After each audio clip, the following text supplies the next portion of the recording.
c'est difficile. Zambé, il faut avoir la capacité en l'autre. Très bien. Tout un enfant de Dieu.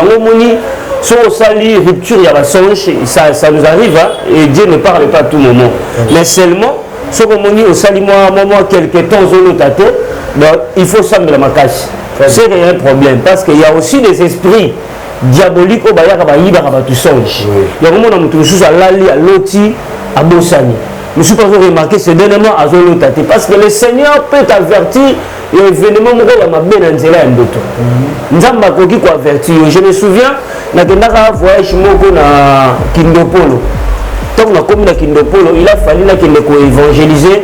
Na kitana na zo moto na kinambo comme na sekuna na Kivula.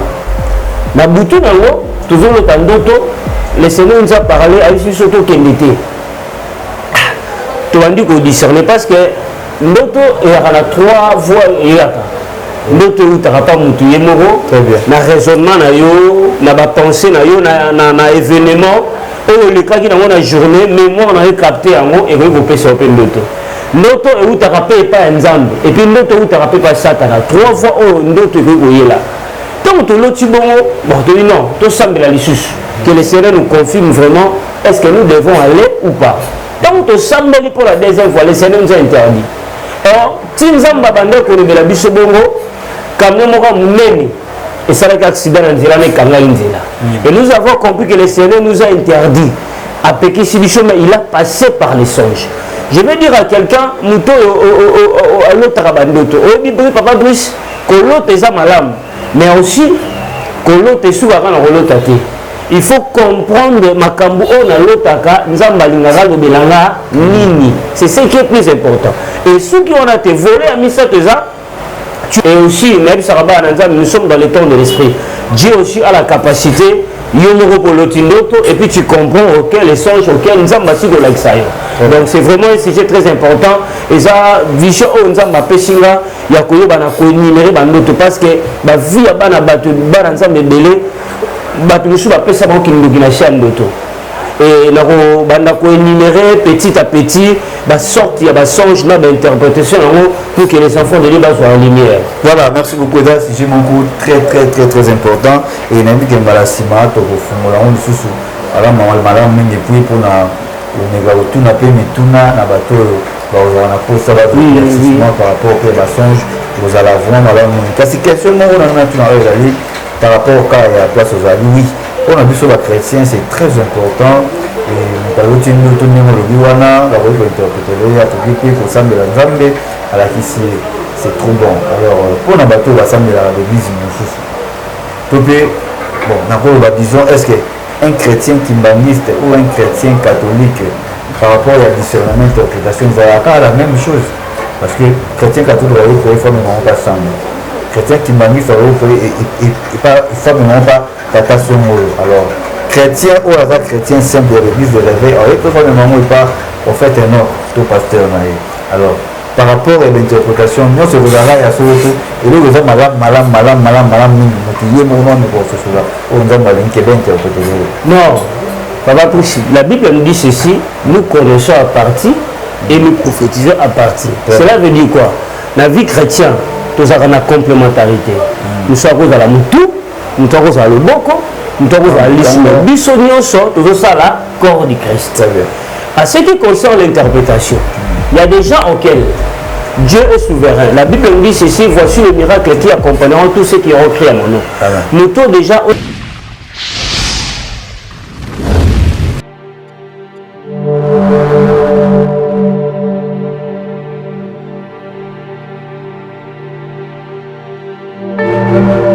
balandi bana nzambe nyonso de partout parce que famille biso kolo yesu a pambola yo mtozi biso sur libaku ya kolanda biso sur cette chaîne EHP Media et tout ça pour EHP Media c'est l'ensemble de ça zali libota ya bana nzambe vraiment kolo a meka ko pambola yo et merci également na bato nyonso bazala na biso toujours fidèle abonné à EHP Media nzamba pambola no lisusu. Merci pour votre fidélité sur cette chaîne. Merci aussi pour nos commentaires TikTok. Merci pour notre soutien. Il y a et en tout cas,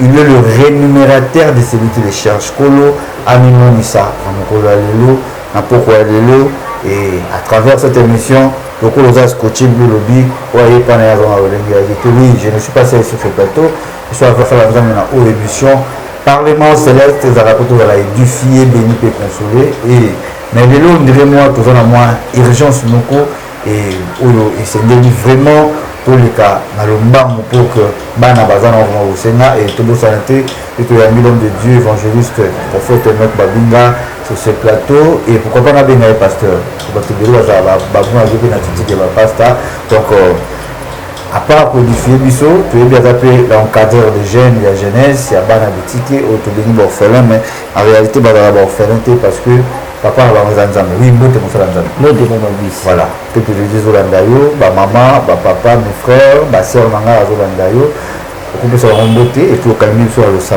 shalom shalom na ba nyonso qui ya Yesu Kristo eza na bino Seigneur na péché merci na tiki nga ona sala boko na yo molimo mosantu zala mokambi na nyonso au nom de Jésus-Christ de Nazareth amen amen merci également derrière la caméra Blaise Mavungu.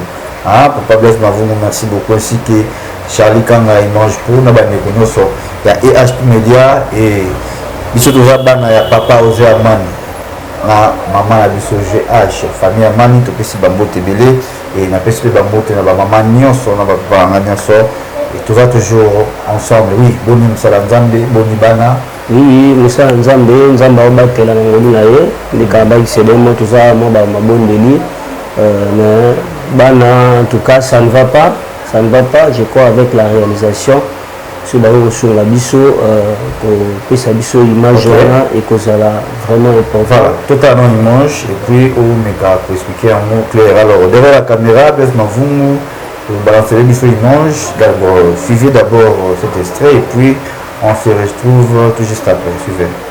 Voilà, nous sommes de retour sur ce plateau et tout le monde il mange où il y a pour tout et ça risque parce que bateau les appelle les colons et nous avons est-ce que signer autant moderne parce que c'est trop risquant. Oui, Papa Brice, ils ont vraiment Sangoyamara. Au moni, on a eu ça biso de temps à Oteba, Tsaka biso pena mabonde, les musalo tout salaka. Souci na biso, tu es dit que tu as salango nyon sauté, mais du moins tout me aider na place où tu es là. C'est pour cela le Seigneur a fait sa vision pour récupérer orphelins, les enfants de la rue pour qu'on vende ça bango si camaro pour payer sa bango éducation pour tant que sa bango classe pour là que ça bango là ça il y a nzambe à solo parce qu'il y a les uns oyo mon arabango ne va imiter misuko sarana bango ko beta marambo belé mais nous avons souci on est à kujwa bana na ko vendre sa bango ko payer sa bango cadre mais tout ça vraiment na sango ya mawa o eza pena malamu te poto na bozomona eza juste poto ya snell donc poto ya snell ndenge bon na Kinshasa nous vivons comme ça moi ba singe no les cas ba courant za rester malikolo est-ce que mboule uti ko beta ba mboule beti c'est dernier moment poto na sali pente le poto na donc et comme déjà pene ya rokoya ba singa wana tango mboule betaki ba singe katanaki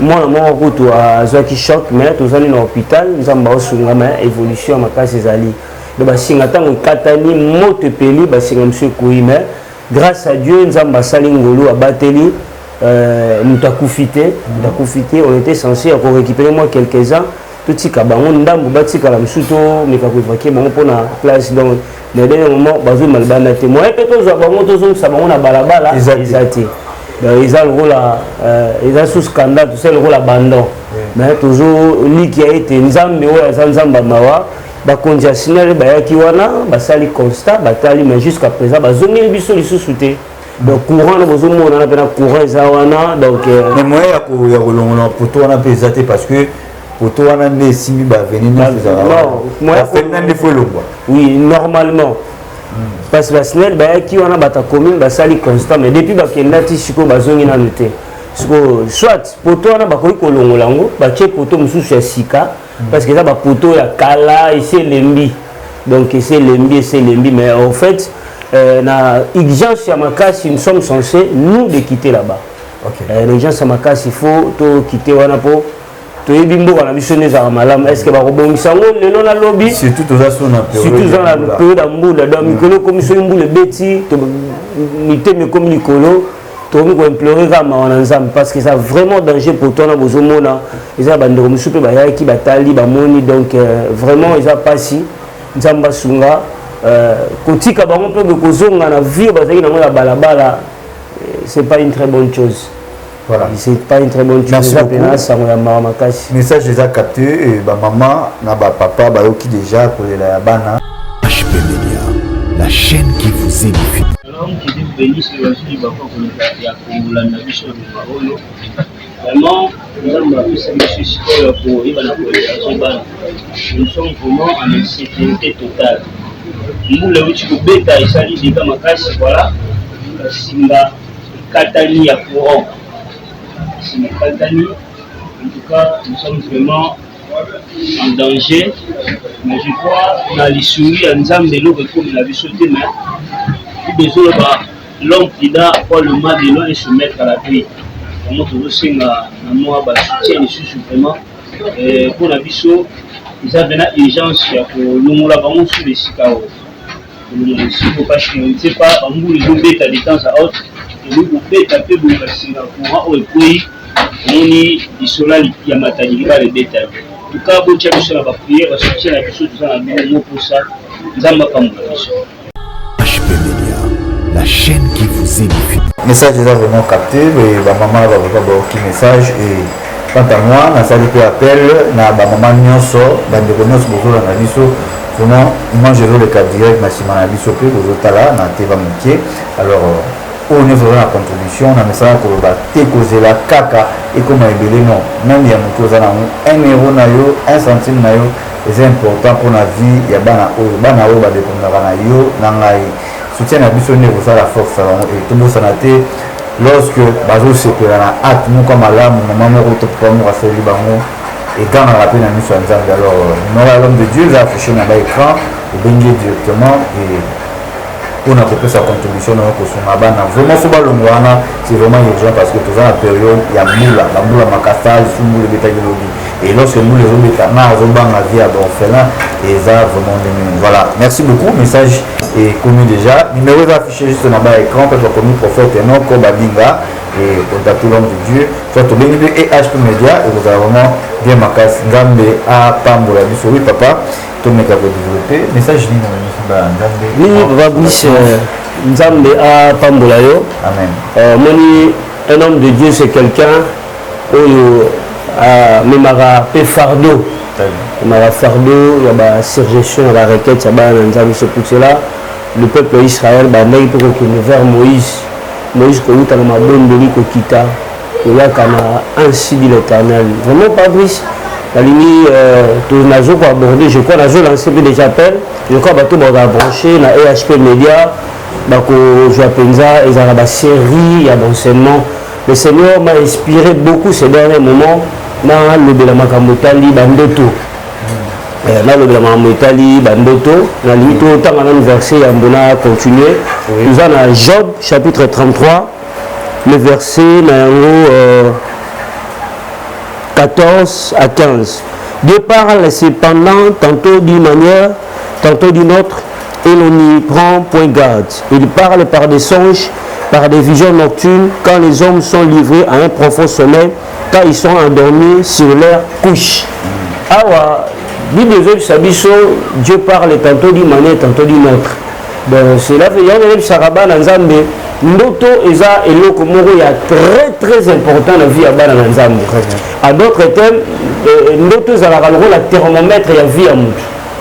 Et il y a des prophètes dans la Bible oyo peut-être babane ko prophétiser authentiquement par là. Et au roman nulle part Daniel, il a prophétisé comme Moïse. Mais Daniel c'est Azari prophète oyo, il était borné dans des songes. Nzamba bande ko le donner mingi na nzela bandoto azomona ba signe azomona ba vision et yango bible zo bana mukanda na Joël je répondais de mon esprit sur toute chair humaine vos fils et vos filles prophétiseront donc et vous verrez auront des songes donc cela veut dire quoi nous sommes dans le temps de l'esprit et dans le temps de la grâce donc moi na nzambe nyoso ya nzambe il faut avoir la capacité en lota très bien tout un enfant de Dieu yango moni Si on s'allie, rupture, il y a la songe, ça nous arrive, hein, et Dieu ne parle pas à tout moment. Mais seulement, ce qu'on dit au sali moi quelques temps, il faut s'amener la casse. C'est qu'il y a un problème, parce qu'il y a aussi des esprits diaboliques au Bayaka Baïba Rabatu songe. Il y a un moment où on a l'ali à l'oti à Bossani. Je ne suis pas remarqué ce dernièrement à Zolotate, parce que le Seigneur peut t'avertir.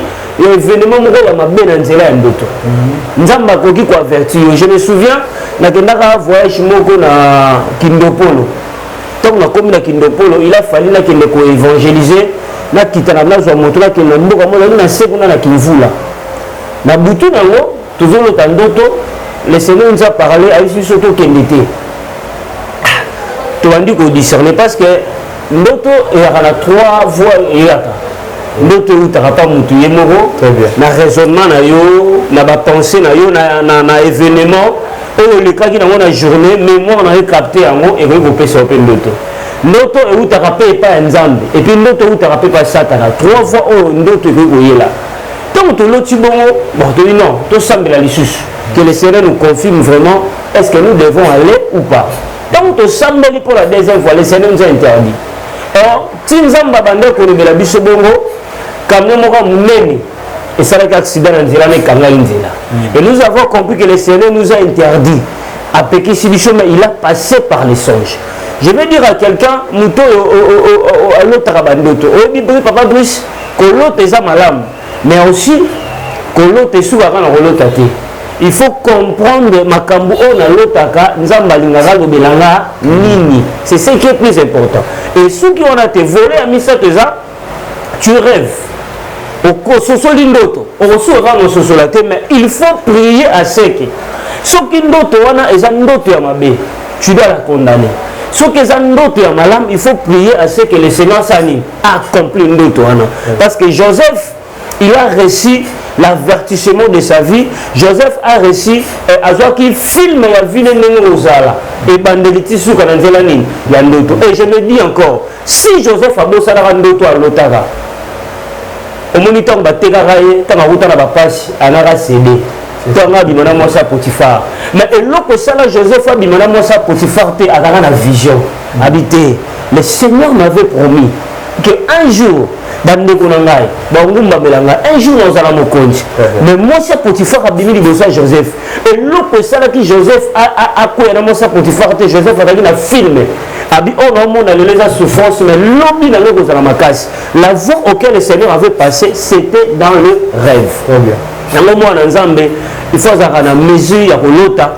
Non seulement Rolota, tu dois comprendre le rêve auquel la zone et comment je peux prier. C'est pour cela que nous sommes disposés. Dieu nous a orientés dans un sujet très important, très préoccupant. Ma casse, il y a orienté et aussi même nous sommes dans le temps de l'esprit. Dieu aussi a la capacité. Et puis tu comprends auquel les songes auxquels nous avons bâti de l'exaïe. Donc c'est vraiment un sujet très important. Et ça, vision nous avons péchinga, il y a qu'on énumérer parce que la vie a bana battu bana ensemble belé, battu nous sommes appelés ça qui nous guide chez nous. Et nous avons énumérer petit à petit, la sorte il y a des songes là d'interprétation pour que les enfants de l'île soient en lumière. Voilà, merci beaucoup. C'est un sujet très important. Et il y a un malassima, tu as un sous alors maman mingi puis pour na omega otuna pe mituna na bato on a posé ça par rapport au songe aux alavons alors kasi question moi on a par rapport au cas et à place aux avis oui on a vu sur la chrétien c'est très important et nous avons tenu notre numéro de Biwana la voix interpréter à tout qui pour sembler la Nzambe à la qui c'est trop bon alors pour un bateau va sembler à l'église nous bon n'importe quoi disons est-ce que un chrétien timbaniste ou un chrétien catholique par rapport à la discernement interprétation va avoir la même chose parce que chrétien catholique va y faire mais pas ensemble chrétien timbaniste va y pas tata somolo alors chrétien ou la chrétien simple de l'église de réveil alors il peut faire mais pas en fait un autre tout pasteur alors par rapport à l'interprétation nous se regardons à ce et là vous êtes malam non papa Pouchi la Bible nous dit ceci nous connaissons à partir et nous prophétisons à partir. Cela veut dire quoi la vie chrétienne tous avons une complémentarité. Nous sommes à la moutou, nous sommes à l'oboko, nous sommes à l'issue. Bissonnion sont tous ça là, corps du Christ. À ce qui concerne l'interprétation, il y a des gens auxquels Dieu est souverain. La Bible nous dit ceci, voici le miracle qui accompagneront tous ceux qui ont crié à mon nom. Nous sommes déjà au Yambi, sur le quoi sache que déjà, nous avons la promesse, il y a des dons. On a un pasteur, mais seulement, il y a certaines choses, même si moi aussi, ça m'arrive des fois, dans des situations où ils sont préoccupés. Et je ne sais pas comment je dois chercher quelqu'un. J'ai vu ceci, j'ai vu cela. Oui, il y a parce que Papa Brice, dans chaque chose, il y a aussi l'expérience. L'expérience qui est contact. Donc, c'est pour cela, au monde, la Bible dit Samuel, à Zoa qui appelle Nzam, Dieu lui a appelé. Le Seigneur a rejeté plusieurs prophètes. Nzam a béni Samuel. Mais tant que Nzam a béni Samuel, Samuel a comprendre le Seigneur lui a appelé. Oh, à qui vous l'avez les sacrificateurs Eli. Alors dit, oh, vous avez bien pour Nani. Vous savez, frère, dit là. Mais quand on a des sacrificateurs, l'expérience, ça va comprendre. Ah, mon monde, moi, dans Zoyoka. Et ça, mon monde, dans Nzam. Donc, en d'autres termes, le sacrificateur Eli a interprété Samuel, le langage, il y a appel, il y a Nzambe. Voilà. Donc ça nous arrive des fois, il y a aussi des chrétiens où Nzambe a péché, dont il y a discernement, tu peux comprendre que, mais il y a certaines choses, au moment où il y a une chose à comprendre. À l'autre, parce que Papa Brice, et l'autre est très important dans le domaine des rêves, il faut comprendre l'autre zone de et comment je peux prier. Parce que il y a ceux qui nous ont plusieurs fois dans la vie, c'est qu'il y a quelque chose. Soit on nous qu'il y a une délivrance. Donc dès lors qu'on nous qu'il y a une délivrance, on nous qu'il y a une solution pour la prière, nous on a peut-être d'autres années katana. Parce que n'oublie pas qu'il y a d'autres nous sous il y a après 6 mois. Ouais, on connaît le mot on l'autre après. Et qui est nango voilà au lot tiamo ekete et l'on va zali au moins à un certain moment mon ndo tongo seni et zongi lisusu au moins attends sur après année donc yeba ndo tona tezo zonga boye nzamba zolinga ala talisa yo na domaine wana quelconque et ça ne loko moko zawana donc tu dois traiter cela aussi longtemps nous traiter on peut exemple là interpréter son numéro plus rapide et on a battu sur l'autre place moko vanda kala amuna relo kone zonga na poto azana poto malota akishasa très bien amutumisu bakana ana poto mais à l'autre le pont na bango moka famille mutumisu à l'autre place moka vanda kala mais ce qu'on comprendre rater de temps autre ndoto ne bandaka ko zongela ye ndoto ne bandaka ko zongela ye au mona ndoto le zongela e za ya mo le esili mo na un certain moment na ba forme mususu ndoto ngesani ezongela donc cela veut dire quoi bisika yo utela il y a quelque chose où il y a un esprit familier qui te poursuit. Il y a un esprit réclamatif. Parce que toi, tu es déjà avancé. Il y a aussi ça déjà blé blanc. La même chose. On dit dans la Bible, Israël, Égypte, remarquez Pharaon na mapinga na ye on sa Pharaon za yini azwa bango sani azomisa bango donc il y a comprendre que na ndoto il y a un esprit réclamatif et loko moko zo réclamer yo la force ezo benda yo ozonga soit en arrière soit il y a une force et loko moko ya vie na yo et toi il y a un événement où salama ne sika wana oh soki o traité yango te ndoto wana ibandaka kozonga yango monomona bakomba na baforme yango nyonso et là maintenant ezosenga interpréter soit toi-même aussi tu peux avoir la lumière d'interpréter les songes ezaka pasteur te mais na troisième volet j'avais dit ceci il faut parce que Papa Brice omoni mutu azolota ndoto akomprendre ndoto te ya lokola mutu baloba no anglais ozoyoka no anglais mo comprendre te baloba no nini oyebi na ba 97 ntango bakadogo bakotaka oyo bakadogo banda boma dukwani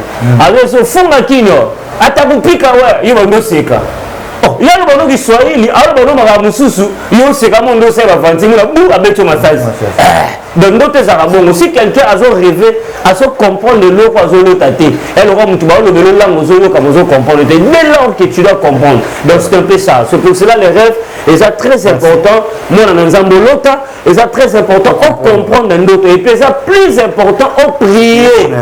On a un sujet, on orienter au fait, en fait, peut-être toi-même, ça nous arrive.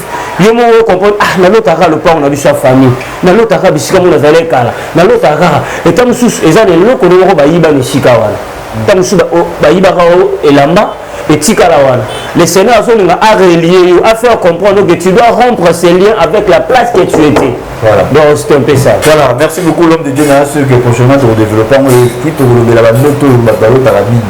Allo Tazolia, allo Tazolia, la Ka, Boutounion sort, allo Tabasoda, Baolandaye, ainsi de suite. Maintenant, là, le mot c'est aussi très important parce que ils ont là-bas dans le BLP, nous le bim on doit interpréter les, c'est-à-dire allo ti songe moi qui n'a à considérer mon sang dans ma vie, va détourner le destin. Donc vous allez donc prochainement, c'est la montée. La question pour l'envoyer pour que nous puissions sur la lecture s'attacher à comprendre vision où les autres là. Si je veux les années vraiment, madame Mingi et je pense que nous sommes arrivés déjà à la fin. Il y a une émission mais tout ça n'a été présent à apparemment tel pape pour les chrétiens catholiques tout petit bamote Mingi alors arrivé à pape prophète et notre babine sur le plan spirituel. Donc ici j'ai trop parlé pour la RDC et puis je dois continuer toujours à parler. Vous savez, quand vous avez un véritable Dieu, mais Bilomo vous comprendre que vous avez un véritable Nzambe de négliger. Au Biban Israël, Moïse a été au bon de Nzambe. Dans Israël, Babosani, que Bazalaki pas Pharaon. Nzambe Kangoli Bango Pharaon Bazalaki puissant. Nzamba saleli bango ba miracle ya somo ya kokamwa bamosani ke bakomaki penepene ya mai ekabwana bango baleki baegyptien badindi ntango bamoni absence ya Moïse akei bana Israël bango saron asala biso banzamba bikeko lisusu bakomi meme kosuete ke bazonga na bango na Égypte mpona nzala mpona absence ya Moïse or babosani ke nde baza wana baza na nzambo aleki banzambe nyonso na mokili. Solution ya Congo eza nango pape te. Solution ya Congo eza pa nzambe. Napesa message moko nalobi nayebisa biso tokosala badiplomatie nyonso tokoki kosala na mokili pour RDC ezala délivrer niet. Solution eza pa nzambe. Merci beaucoup et nous sommes arrivés à la fin de cette émission et quant à moi je vous dis un grand merci à chrétiens nyonso nous aujourd'hui bakora na biso partout aux en monde, dans l'Amérique, aux en Europe, aux en France, dans la Belgique, ainsi de suite. En tout cas, merci pour votre fidélité. C'est toujours votre frère Papa Sympa. Donc, je suis là, contactez-nous. Contactez-nous, votre numéro est affiché dans le bas de l'écran et appelez HP Media. N'oubliez pas pour notre contribution d'orphelin, nous avons vraiment ma casse pour que vous quitter Place Bazali et Nanayo Toki message. Et Nalobaka, ça, ce n'est pas une obligation, mais c'est un devoir. Aux parents pour que c'est la moine alors bana wana bala bana biso donc obligé mais c'est un devoir aux maman papa pour que c'est la moine yo vous avez vraiment bien et tout le bito ka sa maman que moi na moi ça doit parce que déjà ça dans l'hôpital à danger comment vous allez malade pour la prendre la vie et n'oubliez pas de contacter l'homme de Dieu le prophète notre Babinga il nous a juste affiché là-bas écran et vous allez Madame Mingi, et comme Nasuka, l'homme de Dieu, ceux qui ont baptisé, oui, au baptisé, surtout encore, maman a mis ma malamu. Moi je crois, celui qui va 100 personnes, petit à 1 euro, ça peut nous aider aussi de s'évacuer. C'est possible, on a des âmes tout suspect. De son cœur aussi, à lui, papa, on a la libération de la bonne place, ce n'est pas un péché, c'est une bénédiction. Le Seigneur te bénira. Celui qui arrose sera arrosé. Moi, j'ai vu beaucoup de miracles, j'ai beaucoup de témoignages concernant surtout donc je crois que le Seigneur te bénira. Bien aimé dans le Seigneur, vous savez, derrière chaque message, il y a un esprit. Amen. Le Seigneur m'a orienté ce dernier moment que je puisse parler sur les rêves. Et au fur et à mesure, m'expliquer en haut. Et puis, ceux qui nous ont appelé, si nous avons moyen, on va organiser même des séances de prière. Prière parce que Pour interpréter les moutou, côté ça moutou lumière, c'est bien bon. Mais aussi, il faut qu'il y a des sujets spécifiques. On moutou ensemble là, pour la note, telle la zone nota. Et alors là, on bête ma ça c'est la cible. Mais ma prière on est ceci, on toujours la nangaï. Que le Seigneur appelle sa victoire sur le rêve satanique au nom de Jésus. Dans le bon de la molimo me chante, on a révélé la bateau ba chose cachée. Bien aimé dans le Seigneur. Et ça na bateau ba destin na bango za la révéler dans ndoto. Et ça na bateau ba danger ba bongi c'est le soka l'autre kamo mais asikoma ka bishika wana te. Mais ce que le diable veut faire à bloquer la capacité à rêver. Je prie au nom de Jésus. Yo mutozo la vidéo. Si quand ça m'appelle sur victoire. Ce qui va nous tourner à la petite bouchée kangamaki. Que le Saint-Esprit qui répand son esprit sur nous. Si quand me chante à que nous consommer na sambelipé des forces réclamatives qui étaient liées à ton songe. Laisse que le Dieu du ciel ame ma délivrance. Je peux mutozo na ba problème lequel yo mayele na prier. La main de Dieu et simba obisikoza. Que Dieu te donne la solution. Dans le nom de Jésus-Christ de Nazareth. Amen. Amen. Merci. Et quant à moi, je dis un grand merci à l'équipe technique de EHP Media. Je vois tout le monde. Je vois la caméra de Mavoumo, Charlie Kanga, ainsi que tout le monde. Alors, ce qui est sa zone, à la prochaine. Bye bye.